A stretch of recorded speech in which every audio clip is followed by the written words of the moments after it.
देने का, स्वतंत्र होकर वोट देने का अधिकार होना चाहिए। स्वतंत्र भारत के इतिहास में पहली बार ऐसा हुआ है जब समाज का जो गरीब तबका है उसका वोट खरीद लिया गया। ऐसा कभी नहीं हुआ। मैं बहुत जिम्मेवारी से कह रहा हूं, 75 साल के देश के इतिहास में ऐसा कभी नहीं हुआ कि सरकार ने गरीब तबके के करोड़ों वोट 10-10 हजार रुपए में खरीदा है, 5.5 रुपया दैनिक के हिसाब से। ये साधारण बात नहीं है। आप जब संविधान लिखा जा रहा था तो बाबा साहब अम्बेडकर ने क्या कहा है, जाकर पढ़िए।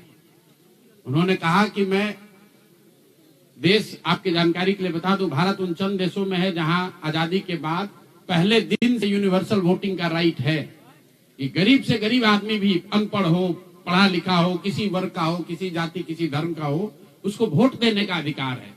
अमेरिका जैसे देश में अधिकार मिलने में 10 को लग गए। इस देश में ये अधिकार रहा है।